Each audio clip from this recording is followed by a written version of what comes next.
बीते 11 सालों की मोदी सरकार में प्रधानमंत्री नरेंद्र मोदी की जो एक लार्जर देन लाइफ की छवि गढ़ी गई थी, एक गुब्बारा भरा गया था। वो गुब्बारा फाइनली फूट चुका है, पंचर हो चुका है और उसके आज जिंदा सबूत आपको मैं दिखाऊंगा। निशिकांत दुबे यूं आजकल मोदी जी की कुछ ज्यादा ही चापलूसी कर रहे हैं, तो चापलूसी करते वक्त पकड़े गए और जब पकड़े गए तो भक्तों ने पकड़ा, भक्तों ने लताड़ा, भक्तों ने दौड़ाया। वो भक्त जो आज की तारीख तक बार बार कहा करते थे हर हर मोदी, घर घर मोदी, वही भक्त निशिकांत दुबे को अगर इसलिए दौड़ाने लगे कि वो मोदी जी की चापलूसी कर रहे हो, तो सोचिए गुब्बारा फटा कि नहीं फटा, उसके सबूत दिखाऊंगा। उसके साथ ही साथ राहुल गांधी के रचे चक्रव्यूह में अब भारतीय जनता पार्टी इतनी बुरी तरीके से फंस चुकी है कि ना तो वो उगल पा रही है ना निगल पा रही है। और जो संकट मोचक है, जिन्हें चाणक्य कहा जाता है, उन्होंने भी फिलवक्त मोदी जी से अपना पल्ला झाड़ लिया है, यानी कि गृह मंत्री अमित शाह। कैसे मोदी की मुसीबतें हर गुजरते दिन के साथ बढ़ती जा रही हैं, कैसे प्रधानमंत्री नरेंद्र मोदी का गुब्बारा फूटा है और राहुल का चक्रव्यूह भारी पड़ा है, सारी बातें जरा विस्तार से करेंगे। नमस्कार, मैं स्वप्निल और आप मुद्दा देख रहे हैं। दोस्तों, आगे बढ़े उससे पहले वही छोटी सी अपील। मुद्दा इन दिनों एक गंभीर आर्थिक संकट से जूझ रहा है। एक तरफ हमारे मेन बैंक अकाउंट बीते कई महीनों से फ्रीज चल रहे हैं, तो दूसरी तरफ हमारे 2.5 साल पुराने चैनल को हमसे लंबे समय तक छीन कर रखा गया था। ऐसे डे टू डे ऑपरेशंस में मुद्दा को काफी मुश्किलों का सामना करना पड़ता है, लेकिन आपकी हिम्मत है, आपकी मोहब्बत है कि हमारा जज्बा कायम है। ऐसे में आपसे गुजारिश है, यदि आप चाहें तो स्क्रीन पर दिख रहे क्यूआर कोड या फिर के नीचे दिख रहे यूपीआई नंबर के जरिए मुद्दा की छोटी छोटी मदद जरूर कीजिएगा, ताकि हमारी बेबाकी इन तमाम क्रियाकलापों के बावजूद, इन तमाम डराने वाली सिचुएशंस पैदा हो जाने के बावजूद बरकरार रहे। अब आगे बढ़ते हैं। दोस्तों, निशिकांत दुबे, और आगे बढ़ते वक्त ना मैं सबसे पहले आपको निशिकांत दुबे का एक बयान याद दिलाना चाहता हूं। दरअसल इंडिया टीवी रजत शर्मा के शो पे जाते हैं निशिकांत दुबे, और वहां पे रजत शर्मा निशिकांत दुबे से एक सवाल पूछते हैं।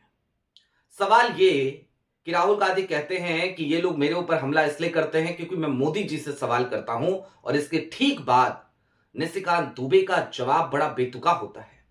वो कहते हैं कि मोदी जी तो सवालों से ऊपर उठ चुके हैं।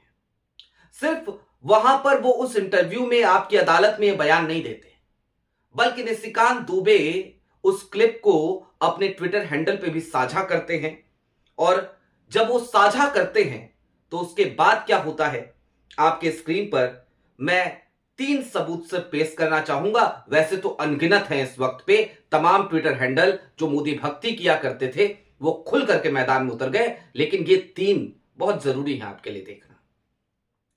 आपकी स्क्रीन पर पहला ट्वीट है संजय दीक्षित का।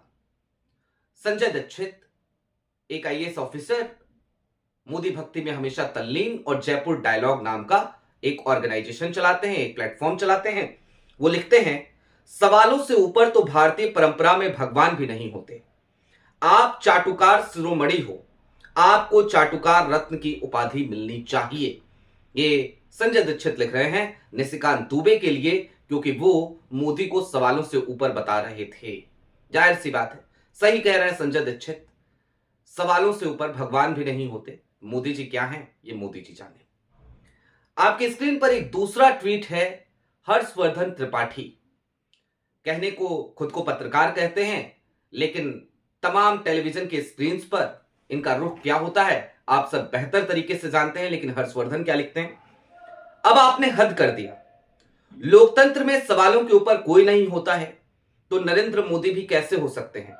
निशिकांत दुबे अब राहुल गांधी के लिए नहीं, नरेंद्र मोदी के लिए मुसीबत बनते दिख रहे हैं। ये हर्षवर्धन त्रिपाठी लिखते हैं। और इसके अलावा भक्त शिरोमणि अजीत भारती को कैसे भूला जा सकता है।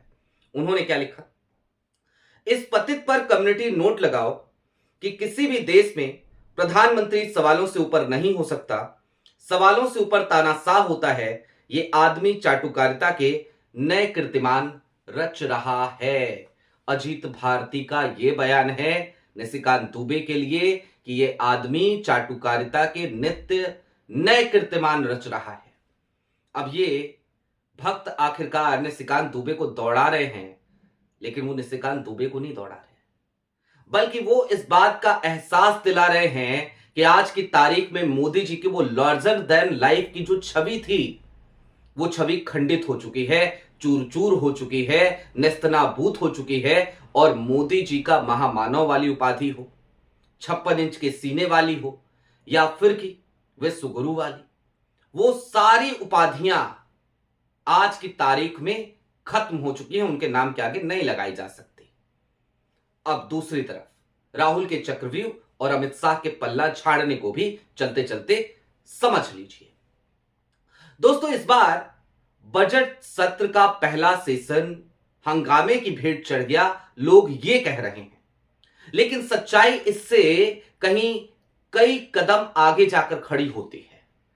सच तो यह है कि हंगामा तो हुआ, लेकिन इस बार बजट सत्र का पहला सेशन राहुल गांधी के नाम लिखा गया।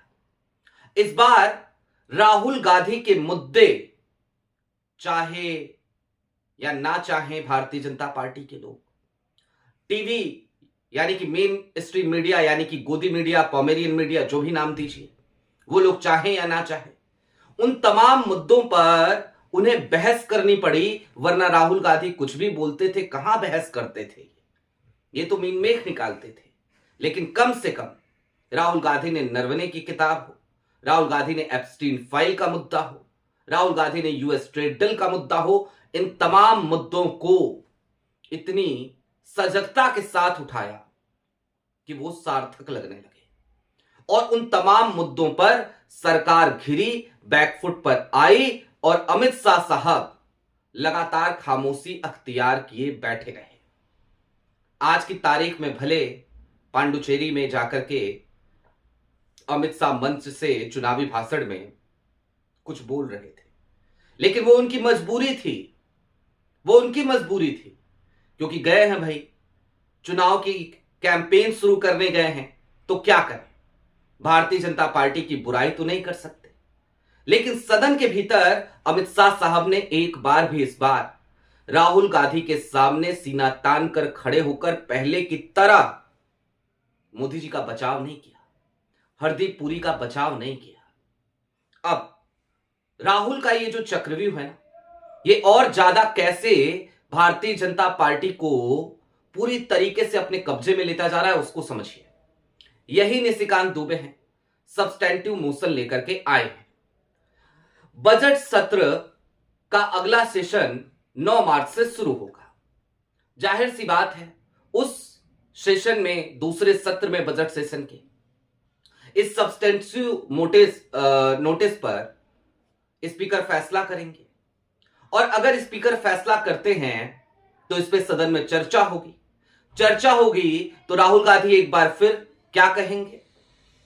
जाहिर सी बात है, यूएस ट्रेड डील की बात करेंगे, नरवणे की किताब की बात करेंगे, एप्स्टीन फाइल की भी बात करेंगे, और जहां तक हमारे पास इनपुट है, अब जॉर्ज सोरोस के साथ प्रधानमंत्री नरेंद्र मोदी के किन किन मंत्रियों के क्या क्या संबंध है, यहां तक कि एस जयशंकर के बेटे ध्रुव जयशंकर, उन तक को अब अदालत में, जनता की अदालत में, और उससे पहले देश की सबसे बड़ी पंचायत में घसीटने की तैयारी कांग्रेस कर चुकी है। निशिकांत दुबे ने तो आनन फानन में जो उनकी मनगढ़ंत कहानियां थी, जो थ्योरी थी, वो सब लिख डाली, और वही आपकी अदालत में जाकर के बोल के चले भी आए। लेकिन सबूत तो है नहीं जॉर्ज सोरोस से राहुल गांधी की नजदीकियों के, मुलाकातों के। लेकिन एप्स्टीन के साथ हरदीप पुरी के मुलाकातों का सबूत भी है, सबूतों का जखीरा है। 30 से ज्यादा ईमेल आईडीज, ईमेल है, मेल्स हैं, मेल कन्वर्सेशन है। उसके इतर एस जयशंकर के बेटे का क्या कनेक्शन है जॉर्ज सोरोस की फाउंडेशन से, यह भी ऑन रिकॉर्ड है, इस बात को भी कोई इनकार नहीं कर सकता। और तीसरी तरफ एआई समिट हो रहा है। आप जाकर के एआई समिट में देखिए, एप्स्टीन फाइल में जिस व्यक्ति का एक और नाम है बिल गेट्स, वो भी आ रहे हैं भारत में। 18 फरवरी से ये शुरू हो रहा है। तो ये तमाम चीजें एक साथ हो रही हैं और ये तमाम मुद्दे सदन में राहुल गांधी उठाएंगे। अच्छा, अब कुछ लोग कहेंगे नंबर गेम है और नंबर गेम में राहुल गांधी हार तो जाएंगे ही, प्रस्ताव तो पास हो ही जाएगा, सदस्यता तो चली ही जाएगी। सदस्यता रहना या जाना ये राहुल गांधी के लिए कोई बड़ी बात नहीं है। सदस्यता छिन भी जाएगी तो क्या हो जाएगा? एक तरफ सदस्यता छिनेगी, लेकिन जो उन्होंने दूसरी बात उसमें कही है, आजीवन प्रतिबंध लगा दिया जाए राहुल गांधी पे चुनाव लड़ने पर, यह संसद में हो ही नहीं सकता, क्योंकि ऐसा नियम नहीं है, कानून नहीं है। तो कोई नया कानून तो नहीं आ जाएगा कि संसद को यह अधिकार दे दिया जाए। जाहिर सी बात है, यह नहीं हो पाएगा। तो 6 महीने बाद उसी रायबरेली में नियमों के मुताबिक फिर से चुनाव होगा। राहुल गांधी फिर से जाकर के चुनाव लड़ेंगे, फिर से जीत करके आ जाएंगे। तो 6 महीने के लिए अगर आपने उनकी सांसदी छीन भी ली तो इससे क्या फर्क पड़ेगा राहुल गांधी को? जवाब है कुछ भी नहीं।